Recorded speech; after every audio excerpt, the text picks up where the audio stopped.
Hey, what's up, guys? Welcome to another episode of the Home Theater Hangout. But today we are joined by the usual crew from Dream Media. What's up, Zach and Kellen?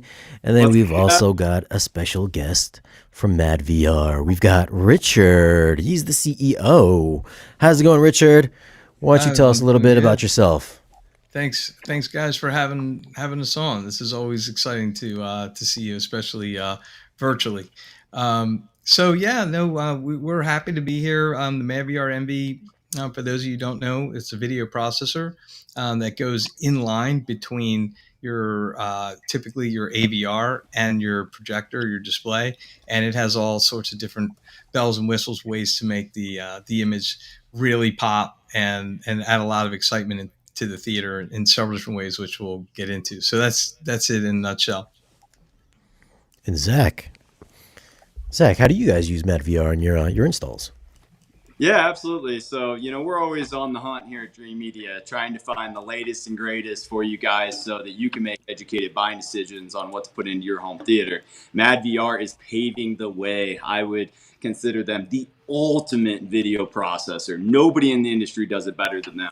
Today, we're going to be talking about their HDR tone mapping, the Motion AI, which is a newer feature with MADVR. We're going to be talking about their Nonlinear Stretch, NSL, and Instant AR detection and handling, as well as the Subtitle Management, which is huge with ultra wide, as well as geometry correction. Kellen's made a full-blown, detailed walkthrough video on that for you guys as well, which we'll link the video to that down below. We're going to be talking about calibration as well as upscaling the 1080p content for like standard television content. You can use this processor for about everything, which we're going to dive deep into those details here shortly, as well as the remote dealer support. So I wanted to toss it off to Kellen, our national sales director, to give some real life scenarios on how all of these elements are enabling us here at Dream Media to create the ultimate home experience for our customers. Over to you, Kellen.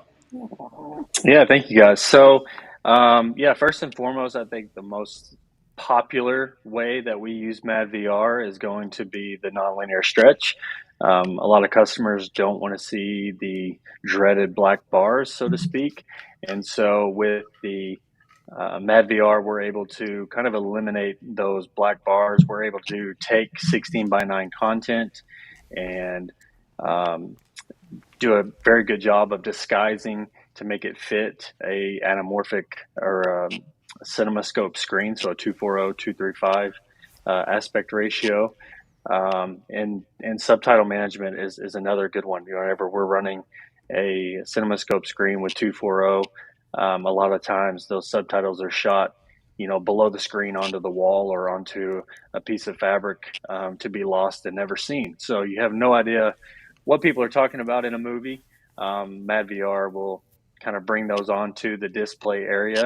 And I think one that we haven't really had a use case just yet for, but we will soon, is these LED walls. We're going to be doing some creative things with multiple aspect ratios, 24:9, 32:9, and MADVR does a good job keeping everything in a Rec 709 container to try to trick different sources with HDR, SDR. So we'll be using some MADVRs kind of in a different way than the typical way that you see them now on our channel here at Dream Media. So you've prepared a slide for us, Richard. Do you want to take a quick peek at that? Yeah, sure. So this is the best way to kind of explain what the MV is, kind of the hero features, if you will, in a nutshell. And the way we like to do this is we came up with this mnemonic called Music HD. Just kind of makes it really easy to understand and remember kind of those key features, right? So we'll start with the M, and music stands for Motion AI. This is the world's first AI-based motion interpolation, which is really exciting and something that has really been turning heads. So we'll talk about that more when we get further into the presentation. You also have upscaling. A lot of people are still watching 1080p content, especially from TV or 1080p Blu-rays. So being able to upscale those to 4K, 5K, 8K, is really critical. We're the only video processor in the market that can do those higher end upscaling resolutions. Being able to do things such as subtitle management, like you guys were just talking about, subtitles in a scope movie on a scope screen are very challenging and problematic. So we'll go into how we go about solving that. And then you also have the incredible nonlinear stretch. And apologies, we had to come up with an I to make the mnemonic work. But basically, the nonlinear stretch, as we'll also go into, and Zach, back to what you were saying earlier, it's just really key for being able to enjoy the screen with a full level of immersion, and getting rid of those pesky black bars is key. The C stands for control. So there's all aspects of control. We probably won't cover all the details, but for example, calibration. The Envy has the largest 3D and 1D LUTs, up to 4,096 points, where more typically you might find 4,000 or 5,000 points. And with the Envy, you're 4,096, and more typically those are just 17 points. And then the 3D LUTs, we go all the way up to 16.7 million interpolated points, as opposed to roughly about 4,000 or 5,000. But also other things about control, like we talked about anamorphic lenses, being able to do geometry correction. So being able to control the geometry of the screen is very important for really being able to eke out all that performance out of what's capable on your projector. And also things like IP control. So like interfacing with Crestron, Control 4, Savant, like these types of technologies, integrating with screen masking, if you want, and remote control. Zach, you had mentioned, remote control. The MB allows, with the end user's prior permission, the dealer can connect and control the whole system just like they were in the room with the end user, which is very comforting for the end user and very convenient for the dealer, not having to necessarily roll a truck, to help not just with things Envy related, but even to see what's going on in the system, because the dealer is able to see and control the video as well. And then, of course, the HDR toe mapping and detecting aspect ratios. We're going to talk a lot about that as well. But that's really kind of like, the bird's eye view of the key hero features. Awesome, Richard. Well, I can't wait to take a deep dive into some of these features. I did want people to kind of be aware of the history of MADVR. And you guys are new to the market, but you're absolutely dominating. So kind of share a little bit about your awards, and tell us a little bit about what you guys have been up to, because you've been featured in every single booth at all the major trade shows, and obviously we love you guys. Just tell them how it started and where you're at right now.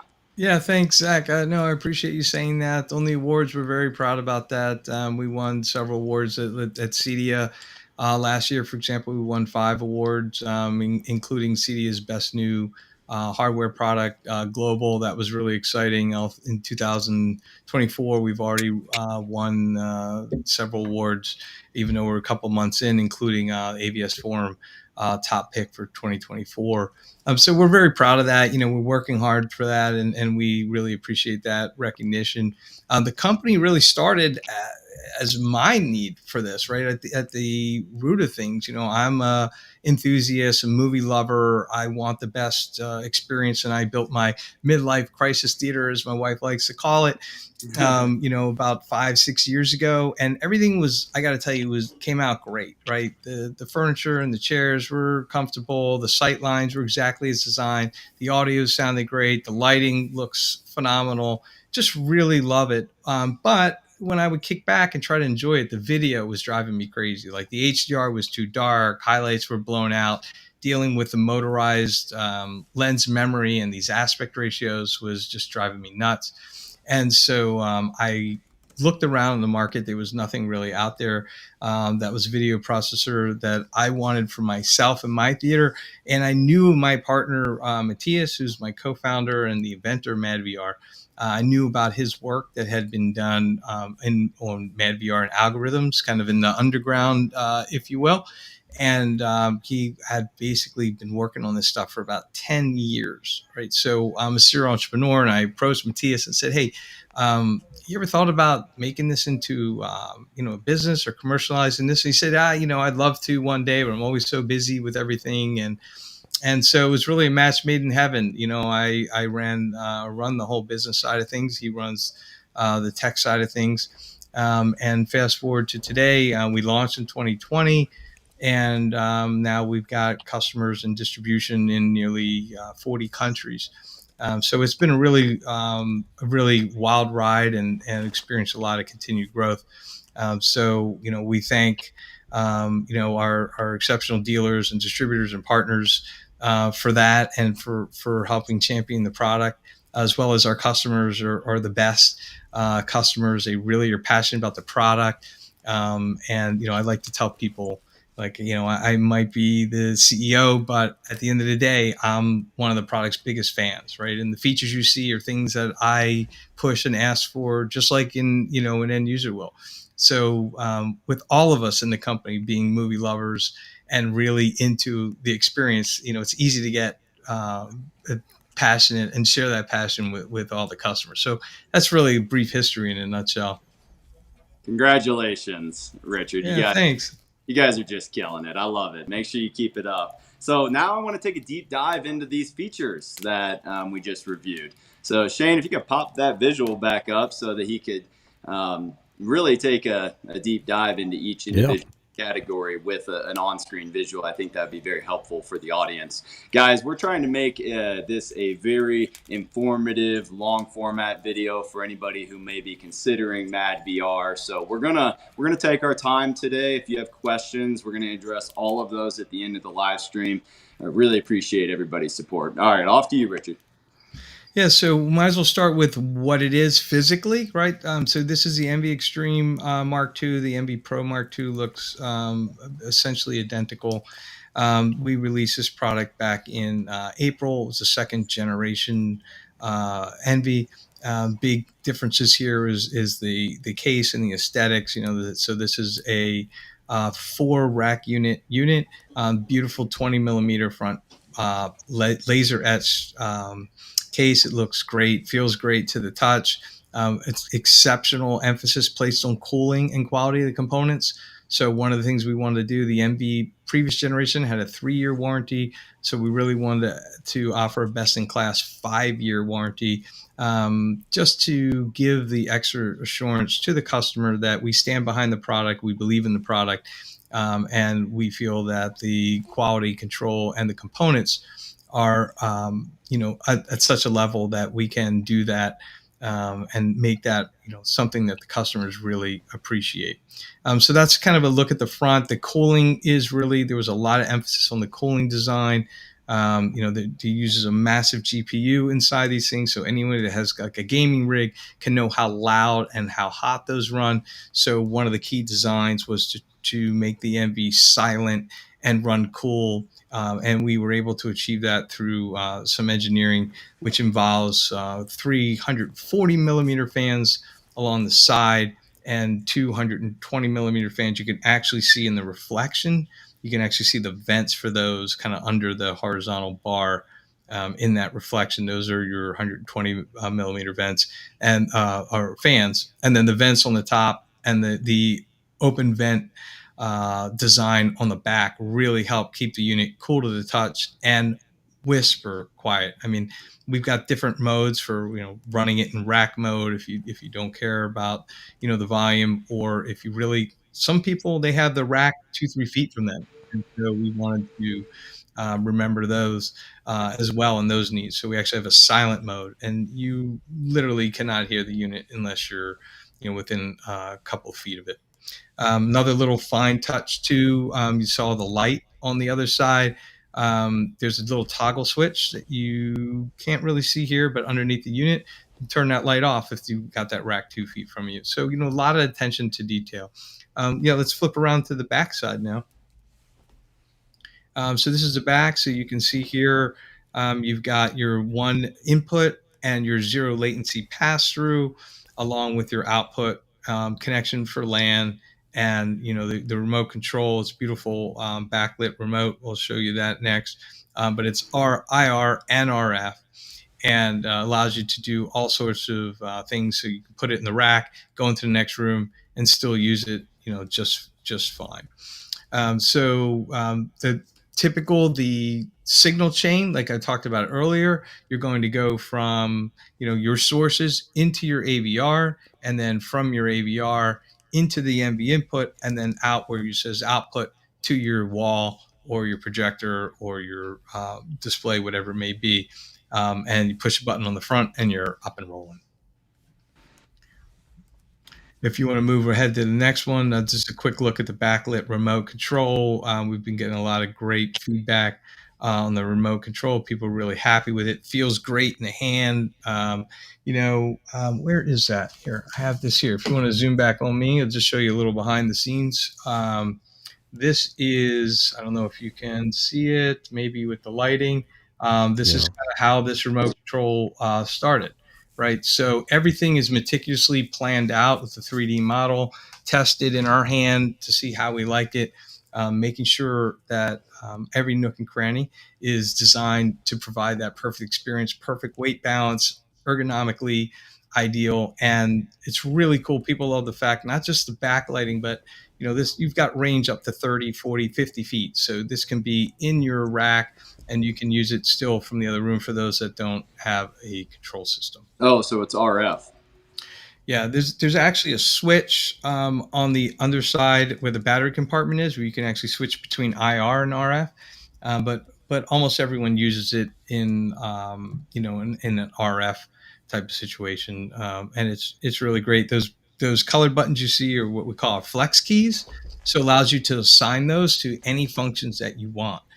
So, for example, you can assign it so that the flex key turns on and off nonlinear stretch, or turns on and off motion AI, or changes the strength of motion AI, which you might want to do based on the content that you're watching at the time. We'll talk about that a little bit later. You can also assign those buttons to profiles. So you can create a profile that has your ideal settings for maybe sports or daytime viewing or whatever you like.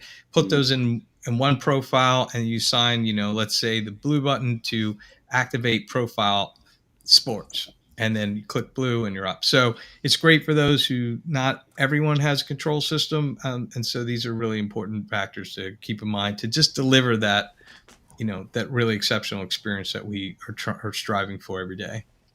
Yeah, that's great. Those were a couple of little things that I think we missed in our unboxing video that we did. Yeah, thanks for sharing. Yeah, absolutely. What's next? So let's kind of get into, we kind of talked about our hero features. Certainly, MADVR is well known for best in class HDR Dynamic Toe Mapping. This is an example for those that may not be aware of the importance of toe mapping. This is something that all displays do in one form or another if they support HDR. And but they're all done differently, right? There's no real standards per se. And so it's very much an art as much as it is a science. My partner Matthias had been doing this, I think even well before it was called dynamic toe mapping. And so like this is an example here, the left side of this image is with a popular projector that had displayed these, and these are actual untouched photographs on both sides of both with the display that's very well known for doing a good job with HDR toe mapping. And you can see here it is being done quite well. But when you get over to the MB side, you see kind of the full potential, maximizing contrast, minimizing or eliminating any kind of black crush or lifting of the blacks or crushing of the whites, right? And so this kind of just helps frame for people that may not be familiar why toe mapping is so important. And just because your display does toe mapping doesn't mean that it does toe mapping in an ideal way, right? Because most people, you're watching a movie on the left, you wouldn't even realize what you were missing until you see what it can be on the right.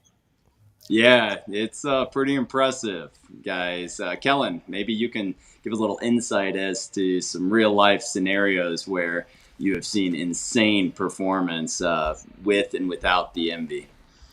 Yeah, no, I think with the JVC that we carry and that we have in our showroom, I think the highlight retention is more prevalent than the shadow detail, just because I think the JVC does a great job with black levels, but the MADVR just makes everything more, I'll say, neutral in the fact that you definitely have granular control over how much shadow detail you want further or how much refinement. But really, in the highlights is where I see it really dialing back to basically not making the projector the handicap at that point. It's really going to take the image and use your projector's full potential to make it look the best in terms of HDR content. You want to talk a little bit about video walls, Kellen, and ways that it can help there as well? We're taking a deep dive, guys, into everything video walls. We're going to be talking about every single different technology currently on the market, as well as the power supplies, enclosure, and processors that they're using. So, of course, at our partners Just Video Walls facility, they had to have the MADVR MV Extreme. So, Kellen, maybe you can touch on that a little bit, because you guys are going to be seeing a lot of video walls coming to our channel here soon.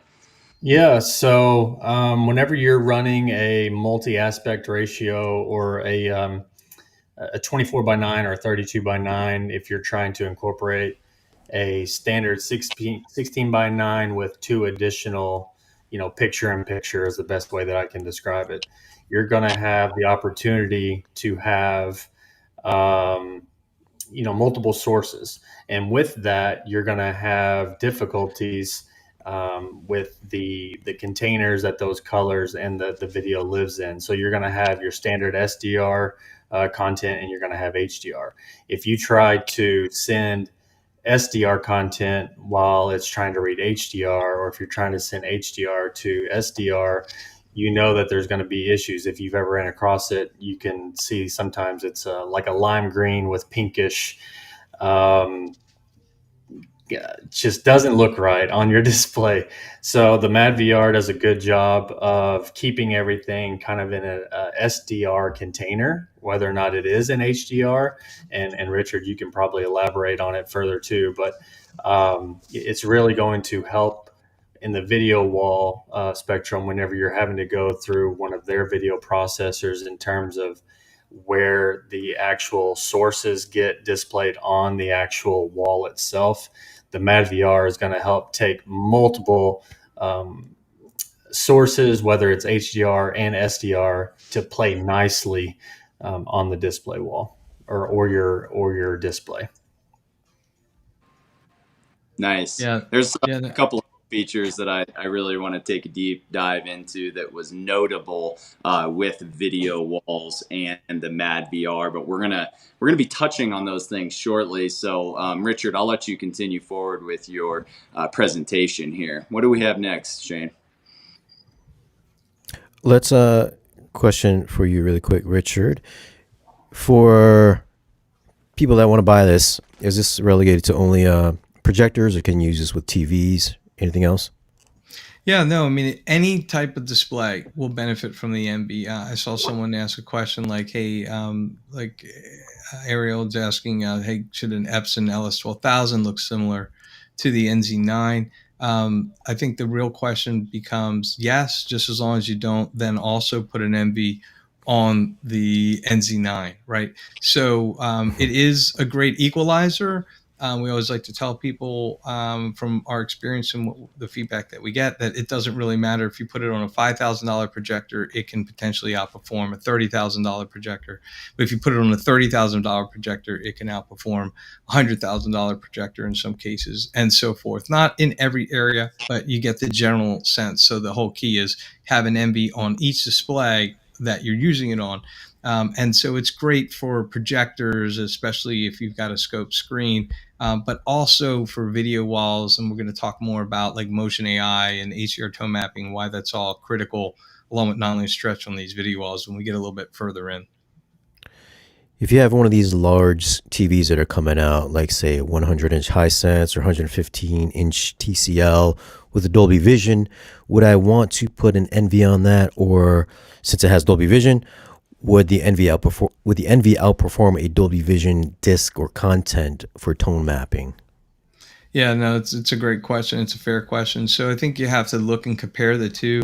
The great equalizer in the Envy is one of the things it can do is it can adjust inter-scene contrast. So it's not just scene by scene, but actually dynamic frame by frame tone mapping.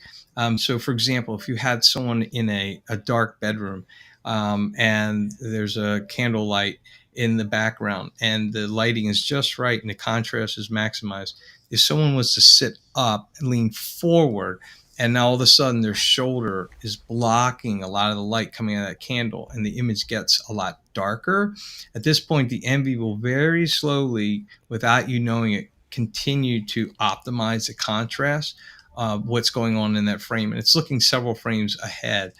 So there's a lot of advantages that we bring to the table, but even beyond tone mapping, there's things like the motion AI and the motion handling, and things such as the nonlinear stretch, 16:9. We'll talk about this a little bit when we get to the nonlinear stretch section.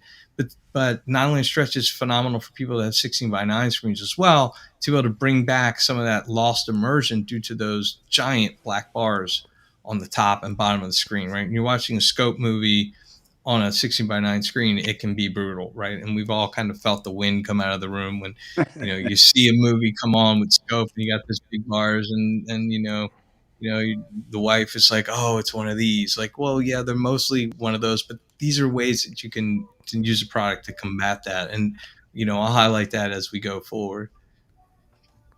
All right, so we got dynamic tone mapping, contrast recovery.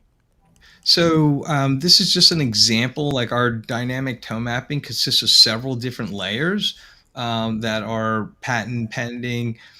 This is one of them. Contrast recovery is the ability to restore contrast that's usually lost. So for example, if you look at box 5, you can just see like this would be typically what you would expect to see on any display. We're not picking on any particular one. They all very much will be within a certain percentage of what you see here.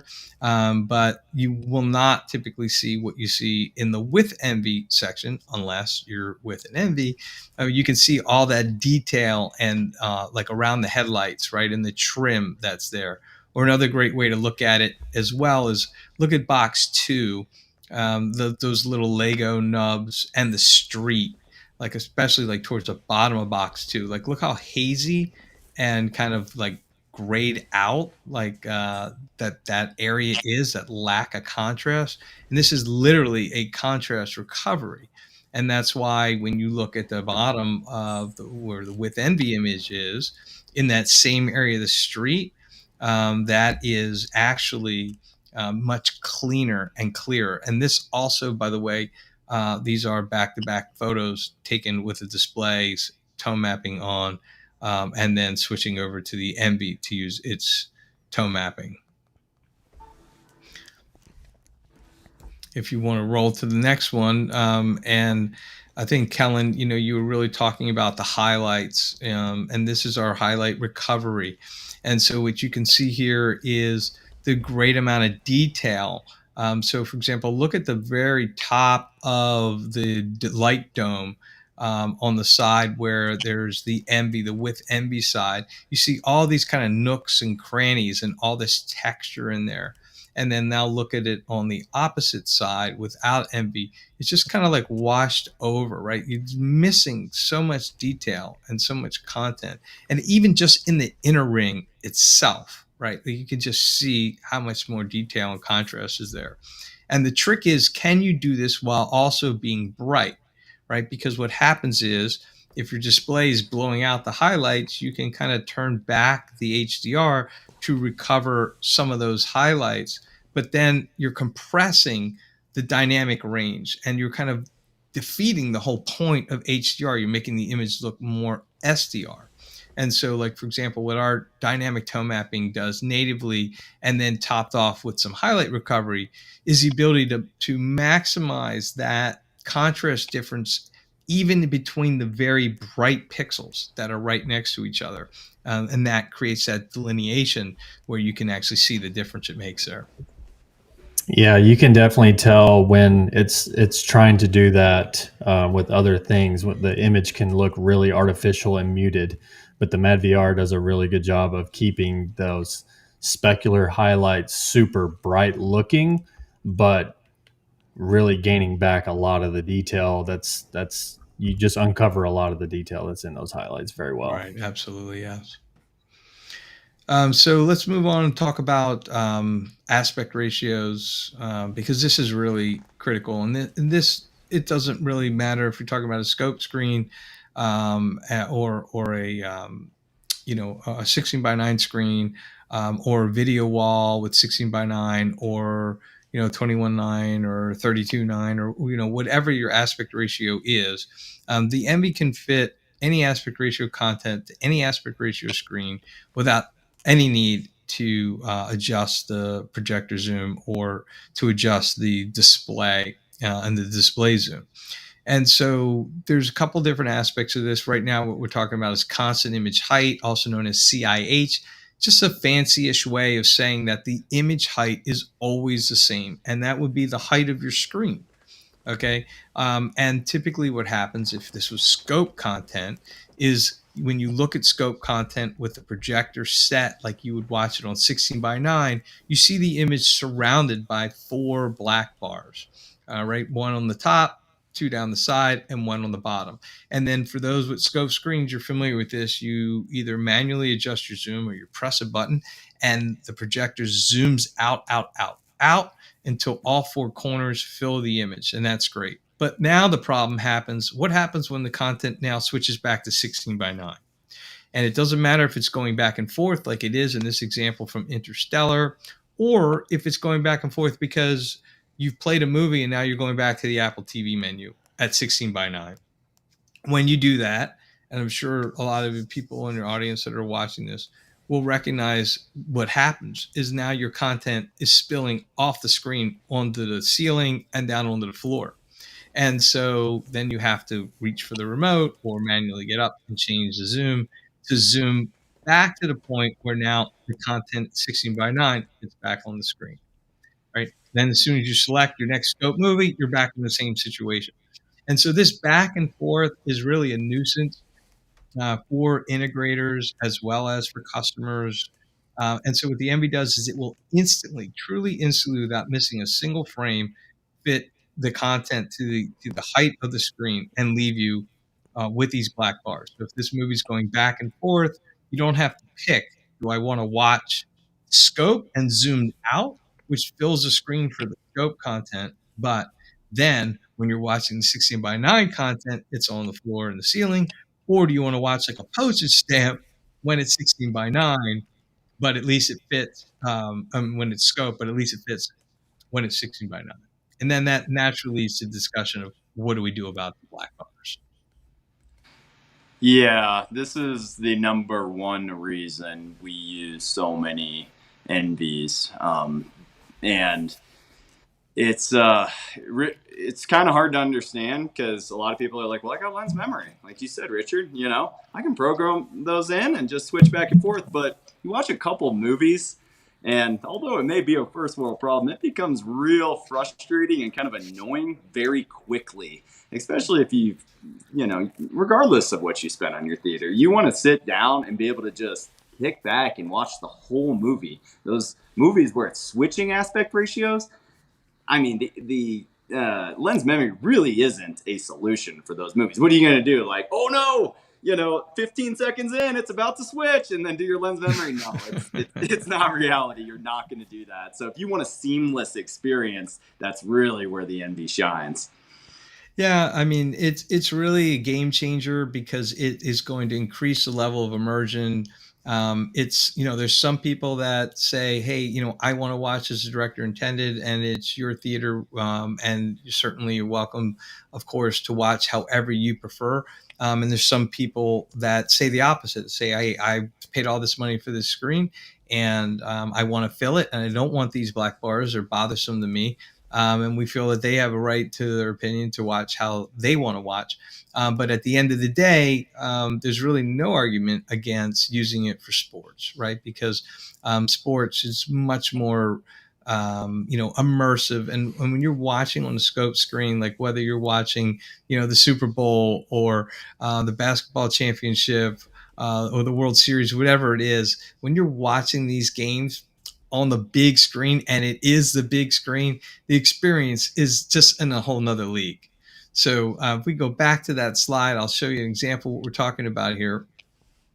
So this is something that we like to use because we think it does a great job of making the key point. Like, this is not your grandma's nonlinear stretch. Okay, this is a patent pending new approach. We certainly didn't invent nonlinear stretch. It's been around for probably over 20 years in different forms. A lot of people kind of have other experiences with it, and they're used to seeing things get like stretched and distorted. And so, like, this is a great image because look at the football player on the back left on the top where the black bars are. You can see this is a safety back there. And then now look at him down on the part where it's got the nonlinear stretch on. He looks bigger, just like all the players do, because the image is larger, hence more immersive. But he doesn't look all distorted and stretched out. And this is key. And the way we do that uses a patent pending technique. The MV is the only video processor that can do this. We compress vertically and we stretch horizontally rather than just stretching horizontally. And this means that we can basically share that geometric stretch across both axes. And that's what simultaneously, and that's what's never been done before. And by doing that, you don't wind up with things that look disfigured or catching your attention. Now, sometimes people will look at this and say, oh, well, we see you're cutting off some of the the bottom and some of the top. Yeah, so this is a preference thing. So the MV gives you control. You can keep every original picture on the screen. Personally, we like to use a combination of some zoom and some stretch to get the most natural looking image and take parts of the image off that you may not need. So for example, and this drives me a bit batty, you may be watching a big sporting event, and there's this giant fat ticker running across the whole bottom of the screen, right? You guys know what I'm talking about. And it's advertising next week's boxing match and, recapping the news and all this. I mean, when I see that, I'm going click, click, and I am getting rid of the entire ticker. Like, why would I even want to see this? And so zoom that right off the screen, your image naturally gets larger and more immersive even before you get in the stretch. So it allows you to kind of set that balance kind of how you want. Now, the other important thing to mention is that 16:9 users, and whether we're talking about a flat panel or an LED wall, we always like to say, hey, 16:9 users are people too. And so we keep them in mind as well. And they say, well, hey, how do I benefit from nonlinear stretch? Well, remember what I was saying earlier, that the MV can fit any aspect ratio content to any aspect ratio screen. Okay. And so the same thing is true if you've got scope screen and you've got like a good, 1.5 feet, 2 feet above and below your screen, which you're losing about a third of the image for these black bars. You can actually restore about half of that on the top and bottom and not even know that it is running, which is a pretty cool feat when you think about it, because nonlinear stretch for the sidebars, you just kind of have to like dynamically stretch the last parts of the image. But for a 16:9 image, you got to stretch the entire thing from left to right without anybody noticing. So now if you try to stretch the entire image from top to bottom, things will start to get a little wonky, in my opinion. I've had customers tell me, yeah, I kind of can see that at times, but I'd rather see that than see any black bars. Personally, that's not how I would run it, but everyone is entitled to run their setup, how they feel is best. We recommend taking out about half the black bars or a little less, and that creates that much more immersive experience, without noticing that type of distortion. Yeah, I'm guilty. I run a 16 by 9 here in our room, and I do exactly what you said, Richard. I cut off about 20 to 30% of the black bars, so that way if I am watching something that is in a 230 or 235, 237, 239, whatever, it does fill up more of my screen. And yeah, you really even I never even know what's 16 by 9 or what's Right. a 235 anymore. It fills up the screen, and you never really know the wiser that the MADVR Envy is running the whole time. So Yeah, so just to clarify, Ken, when you talk about zooming that off, I assume that you mean you're using an NV nonlinear stretch as opposed to like optical zoom?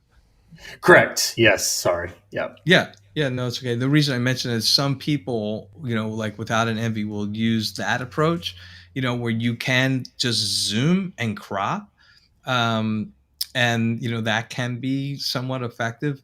But using the envy, being able to use some zoom, but stretch allows you to keep much more of the image on the screen without really cropping it off. Yeah. You get to see who the people on the movie are talking to. Right. Right. Up next, we have our subtitle management. And so this is one of the hero features that we had talked about before.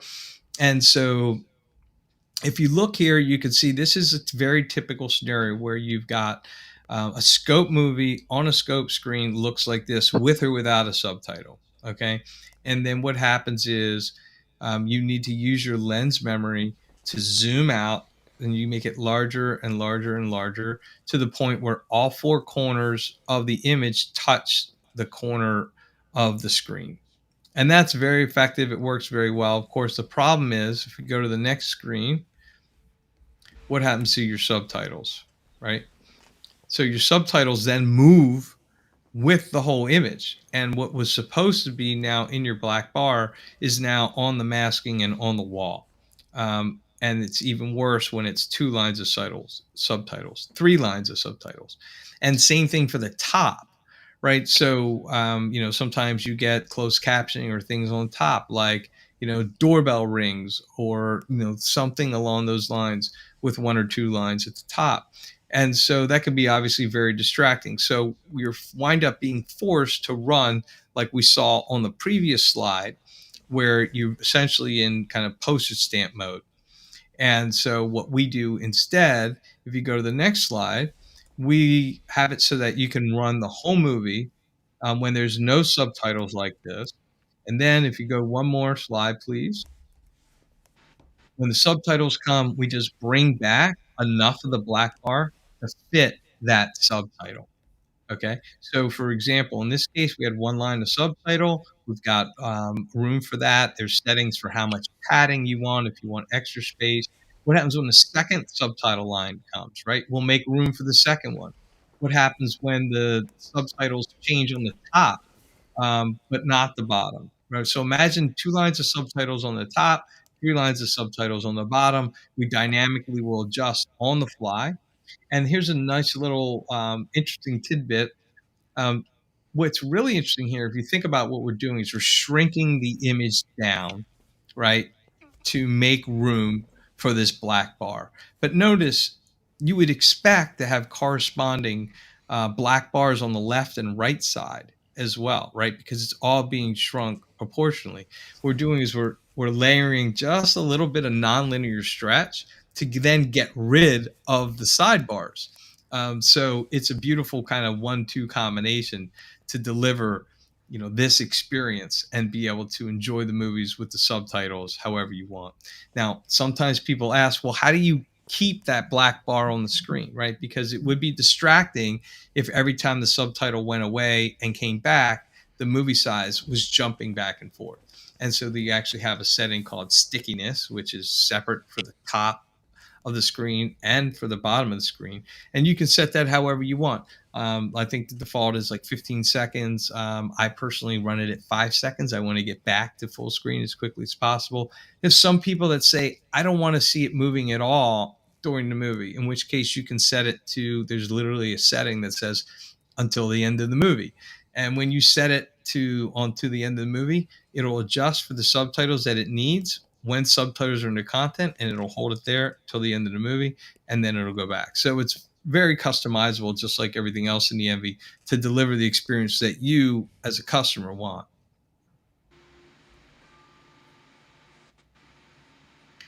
So let's get to the big daddy, Motion AI, which has been in development about 2 years. I am especially proud of this because this is something that we really went through quite a lot of iterations with, and I absolutely love where we arrived in the end. For a while I thought, oh, this is so complex. One thing we really strive for with the MV is really to use easy to use menus, something that's easy for integrators and for customers to use to play with without having to have a PhD in video processing. So how we would get this simplified was a question that we have been asking ourselves for a couple of years. But in the end, we think that it all came out great. So first, should we talk a little bit about Motion AI? Yeah, take a dive in, Richard. I mean, we saw it firsthand at the Just Video Walls display, which, when you get motion jitter on screen with video televisions or video walls, it can be quite annoying to see. Yeah, you may not notice it on a smartphone, but when you blow it up to 200 plus inches, it comes real apparent. So, oh yeah. So I'm very excited for you to take a deep dive into this subject. Yeah, so the easiest way to explain it is that we, of course, didn't invent motion interpolation, right? We set out to be a company that could try to perfect it. And motion interpolation was invented to solve a very specific problem. But unfortunately, traditionally, it's come along with artifacts and the dreaded soap opera effect that has unfortunately caused most people to have a bad taste in their mouth when it comes to motion interpolation. It's almost like an evil word in the video world. And so this is really where it gets interesting. What is the problem that was trying to be solved in the first place? Why is this technology even on our TV, right? Because when you mention motion interpolation to people, it is the first thing most people say is, oh, you mean that thing that we all turn off the very second we get our TV, right? And that happens for two main reasons. Motion interpolation algorithms traditionally have introduced their own motion artifacts. So you're trying to solve one problem, but you're creating another problem, something distracting that's happening on the screen. And you're saying, oh, I don't want to deal with that. I would rather deal with the motion blur and the judder. Or it ruins the cinematic look of the movie, right? Because it's too strong. There's not enough control over that soap opera effect. And for those that may not know soap opera effect, there's a lot of people that do, but there's a lot of people that say, oh, can you explain this to me? It's generally, it gets its term from back in the day, soap operas that were on broadcast television and probably still are. They look like video, right? They don't look cinematic. They don't look like film. And that's because they are video and they're filmed at 60 frames per second, whereas movies are all at 24 frames per second. Right. So if you think about it, if a movie is going at 24 frames in each second compared to 60 frames in each second, it will have a tendency to have judder. And what we mean by judder is kind of like this shake or excessive motion blur. And if you don't mind, let's take kind of a step back and say, well, why has this been a problem, especially lately, right? In the most recent years. And we have a great white paper on our website at madvrnv.com in the resources section for anyone who wants to do a deeper dive. But the gist of it is that modern display technologies, whether we're talking about OLED, LED, LCD, all these technologies, they use what's called sample and hold. Okay. And that means basically they show the image for 1/24th of a second and they hold it there during that time. And when it's time for the next frame, it instantly changes to the next one. So there's not this, it's just this to the next frame. Okay. And there's something called persistence of vision, okay, which is a phenomenon that we experience the way we see as humans, we cannot process things that instantly teleport or jump from one spot to another. Like in real life, nothing jumps from place to place, right? But in modern day displays, that's exactly what's happening. And when our eyes see that, so if you broke it down with like a high-speed camera, you would not see any blur or judder. You would just see two sequential frames that are just jumping from spot one to spot two. Our eyes can't process that because of this concept called persistence of vision. So we make sense of it in our brains by motion, by blurring that. Our eyes kind of take frame one and frame two and blend them together. And that creates this perceived motion blur. And so if you look back at traditional film projection, they had a black bar right between these frames. And so that bar, as it rolled past, would break up that image, right? Or in CRT, the image is being painted. And it's being painted. And by the time it gets to the end, it's already fading off the top. Okay.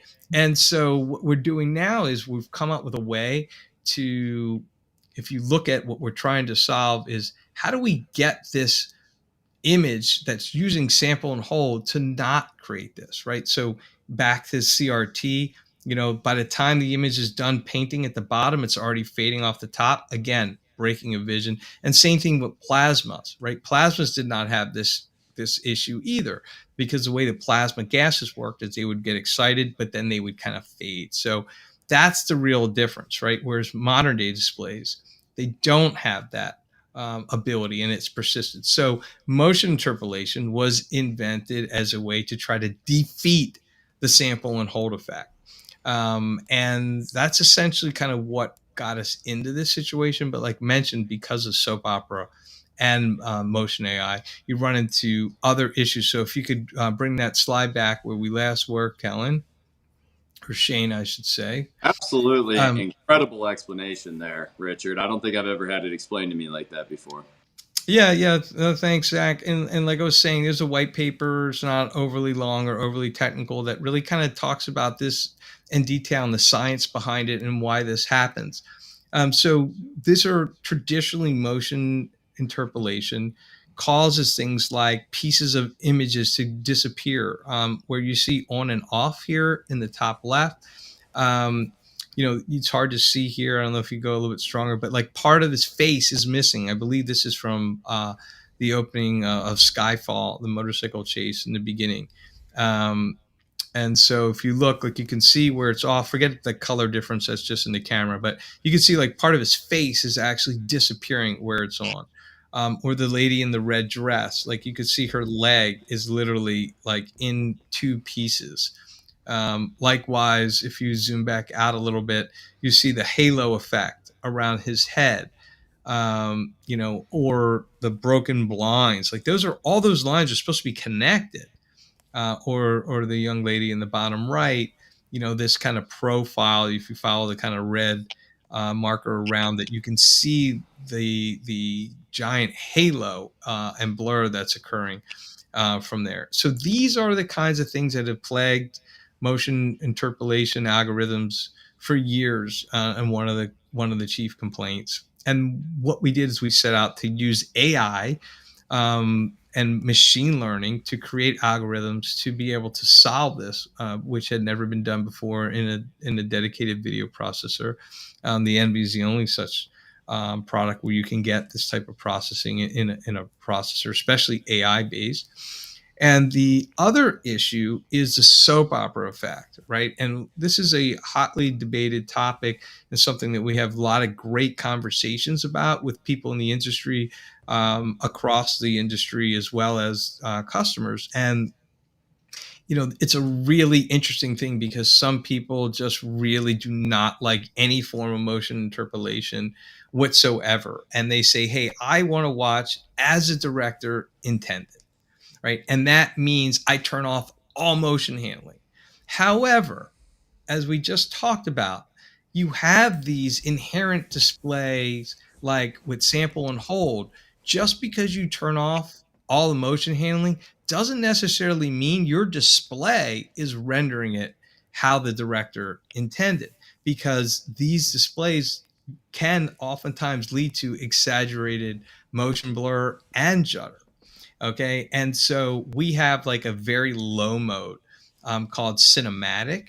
And what cinematic does is it just takes the edge off. Okay. It's still, no matter how sensitive people say they are to motion handling, we can put the MVs on low, and then it will run, and you can't even tell it's running until you take it off. And when you have it on, you still see it preserves a full cinematic look. You still have the motion blur, you still have the judder, but when you take it off, you realize to the degree that it's really creating, this excessive amount, right? So the ironic thing is, well, we turn all our processing off because we don't want to mess with director's intent, but the display itself may be preventing you from getting really what the director may have intended, and being able to counteract, right? Just counteract the sample and hold effect, can make a big difference on those things, right? So the bottom line becomes what we did with Motion AI,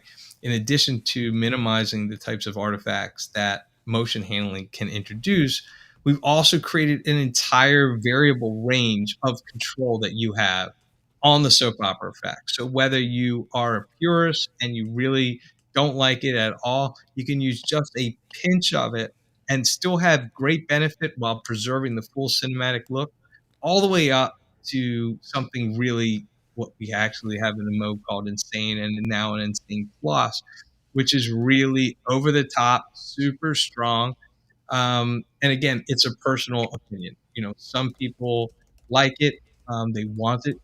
Personally, for me, it depends on what I'm watching, right? Like, you wouldn't believe how many concerts there are, that are filmed at 24p, right? And you're watching them dance around the stage and perform and swinging their guitars and putting on this great performance, and the drummer is going and hands are moving, but you see all this judder, right? In real life, like, personally, I don't really want to see that look cinematic. Like, I want it to look like I'm there, right? I want the sound makes me feel like I'm there, right? So why shouldn't the video make me feel like I'm there? And this is all about elevating that experience, right? So for something like that, I'll use our Insane or even Insane Plus.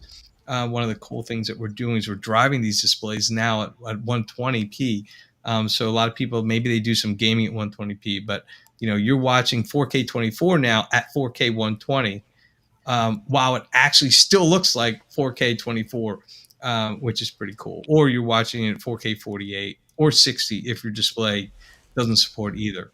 That really allows us to, so that variability, right? Being able to, like, imagine a shower, right, where your only options are cold, warm, or scorching hot, right? You're just not going to use that shower. Like, that's just bothersome, right? Like, but so if my shower lets me set the temperature, right, for the situation, if I want something a little hotter, like on a cold day, I've been outside stuck shoveling for an hour, I'm gonna make that shower a little hotter. If I'm coming after a workout, right, and I'm already pretty hot, I'm gonna take that shower a little cooler. So that same analogy applies to content, depending on what people are watching. Especially a documentary like Planet Earth 2, or like I said, a concert, you can watch it higher. And for something cinematic or super cinematic, you can use just a pinch of it or anything in between. And so those are really industry first, being able to minimize the artifacts that are being introduced while also having unlimited control virtually over the amount of motion smoothness and soap opera effect that you want.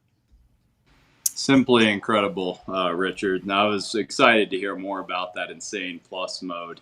You also had mentioned that there were some DTM tweets. Do you want to talk about that? Yeah, so our dynamic toe mapping, I don't know if you guys have a little image, a little snippet that I had sent over. It's not on this slide. It would be in the email that I had sent, just kind of pasted in there. And if you don't have it, it's okay.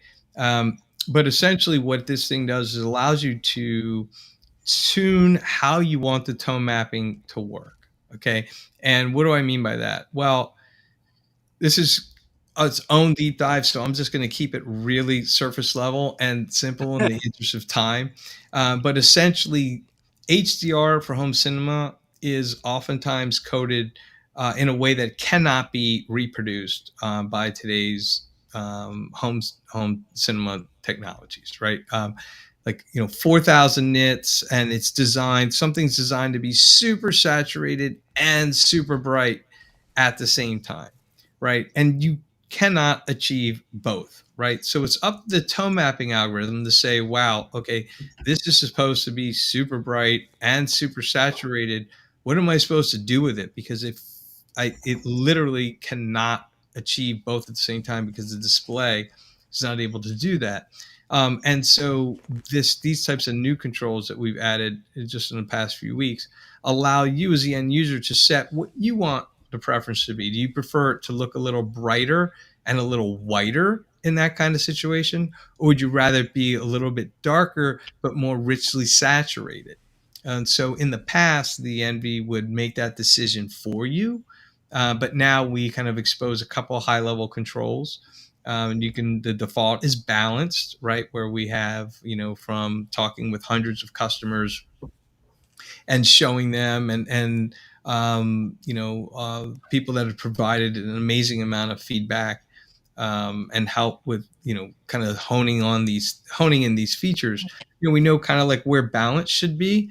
And then you can also kind of then saturate it or desaturate it from there. And you can control the highlights separately, from the actual general HDR. So you can almost think of it as a dynamic saturation control that affects the highlights differently than the surrounding areas, if that does a trick for you.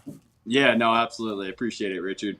So I think we've covered about everything with the Envy. I really appreciate you coming on today. I wanted to kind of close out with Kellen giving a overview of the different models that are available, as well as the pricing and some of the key feature differences between those models. Over to you, Kellen. Yeah, thanks, Zach. So they're going to have the MADVR Envy Mark II. There's going to be two separate versions. There's the Pro version, and then there's the Extreme version. I think it's going to be easiest to start with the Extreme version. That's going to have everything that we talked about and discussed today: dynamic tone mapping, geometry correction, dynamic tone mapping, motion AI, and basically anything that MADVR may have coming down the pipeline as of right now. The Pro version is going to be a little bit stripped down version of the Extreme. So you're going to lose motion AI, you're going to lose the geometry correction, but you're still going to have the ability to have dynamic tone mapping and the nonlinear stretch, subtitle sublimation. But you're really just going to lose the geometry correction, motion AI, and the upgrade paths going forward. The price points that these come in at, the Pro versions are going to be $94.95, so just shy of $9,500, and then the Extreme is just south of $16,000, so it's going to be $15,995. Awesome, thanks, Kellen. Now we wanted to open up the floor to comments. Now that we've kind of ran through everything, is there anything that you guys would like to ask the Dream Media team or Richard about MADVR? As an Epson 4010, would it make a difference on the 4010? Yeah, I'm a big fan of the Epson projectors. They really do a great job and a great job for the money. Um, like the LS 12,000 at $5,000 is a great value. And we have had people that have purchased an MV Extreme and paired it with like an Epson that they bought off of eBay for $500, right? Like people, not everyone will. Some people will do these things. Up on our YouTube channel, there is a video that shows like the MV on an I think it was I think it might have been on the 6050 at the time. It was from a year or two ago. Um, Put up against another projector that didn't have an envy. And you could watch that. That was done at a conference. And you could watch that to kind of see the differences and judge it from yourself. The bottom line is, it's going to just greatly improve any display. The question becomes, is it The worth it limitations for of the display right? itself at that Right. point. Yeah. Yeah, I remember that one. I want to say it was a 6050 versus a Sony 6000 ES at M-Wave. And our photographer interviewed people in the hallway to ask them their thoughts, and many thought that the Epson outperformed the Sony. It was a very interesting shootout. Yeah, like we were talking earlier, you can generally pair the Envy with any display to take it leaps and bounds beyond its price class and performance class. But then, of course, like in fairness, you put that same Envy on another thing. So it also kind of comes down to budget too, right? It's a matter of pairing up something that really kind of makes the most sense for you and where you place the importance of video quality relative to your budget and rest of your system. Will it cause any issues with video game systems going through it? So the Envy does have introduced lag intentionally. And so we do have a zero latency output. Some people game through it just fine. Certainly not for competitive gaming. So what we recommend is that there's a couple of things that you can do. One is you can use the zero latency pass-through port on the back of the Envy and just not use the Envy processing for that. Or alternatively, you can just switch around it. So like sometimes you may not have two HDMI runs that go to your projector, but there's a way to do some kind of fancy stuff with like a 4x4 switch where you're basically routing one of the outputs back into one of the inputs, and you can route right around it. We are working on some things that we anticipate will greatly reduce the latency going forward. But in the meantime, those are great ways. That's how most people deal with that. Or they just don't mind the latency for the types of games and the way they like to use their system. Right. Richard, one question that I have, I see the introduction to motion AI. Is there anything that you could touch on that you're going to also use AI in the future? AI tone mapping or anything of the sorts? Yeah, and I was thinking about that too when you were talking about the differences between editions, because it's probably only fair to mention too that a lot of the AI-based features will also be exclusive in the Envy Extreme, largely due to the processing power that's involved. And even, by the way, we should also mention that the Mark One also runs Motion AI, although we waited the earliest versions. The Mark II does have some advantages, in particular with Motion AI. But for example, Insane Plus can only run that on the Envy Extreme Mark II.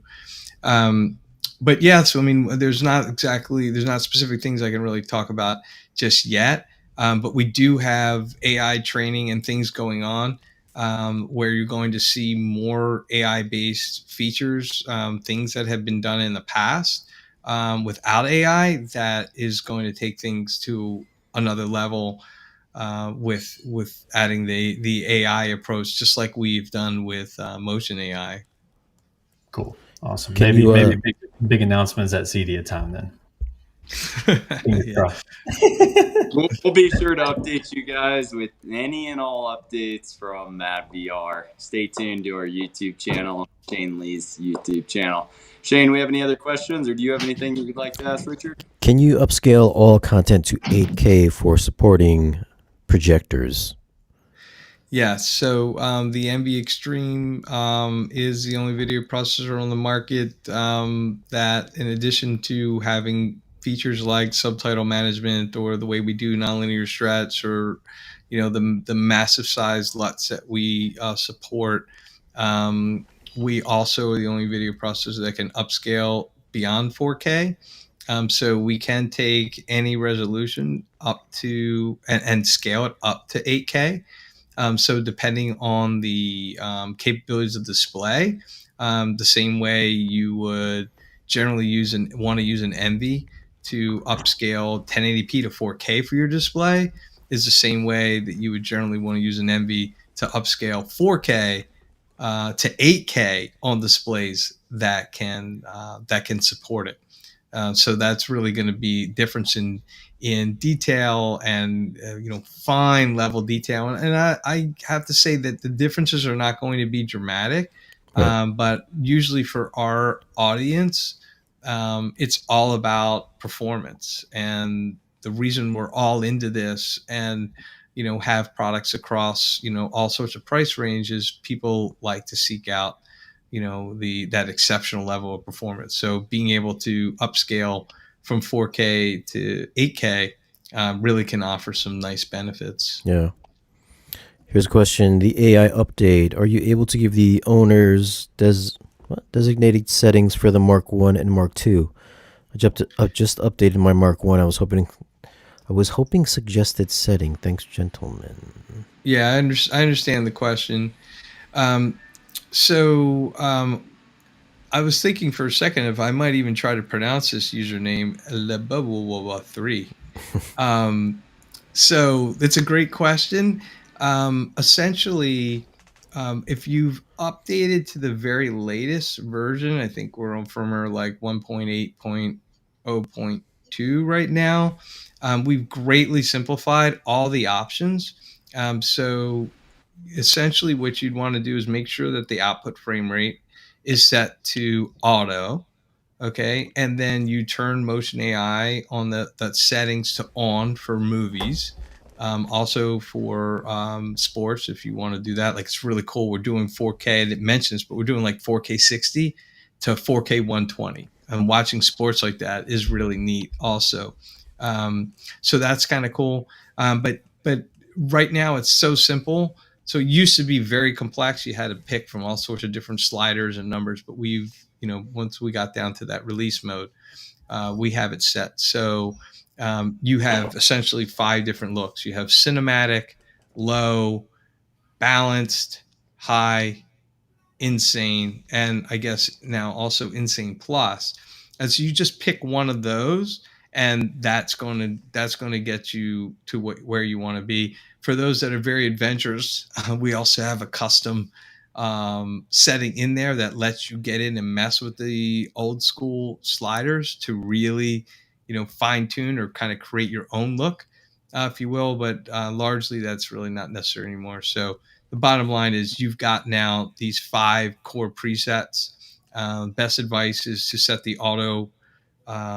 There's a preferred frame rate option. If your display supports 120, set it to 120. If your display supports 48, even better, set it to 48.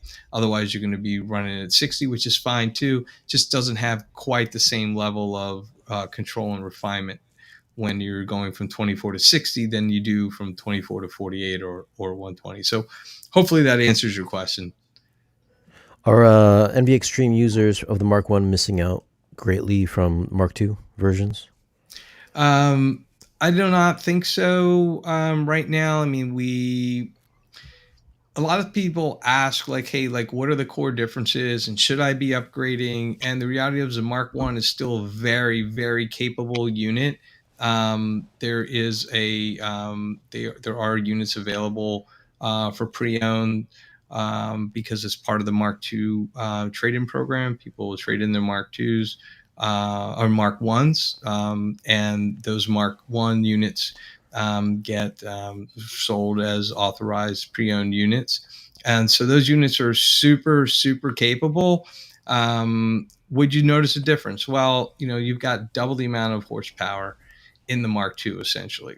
And so it depends on what you're doing with it. Motion AI is one area in particular where you're going to start to notice differences in capabilities, right? So there's only so much GPU horsepower available, even in both. And so, for example, like Insane Plus, which is really kind of cool, fun mode, and has some advantages over Insane for those that like really strong motion handling. Like that takes so much GPU power that will only run on a Mark II.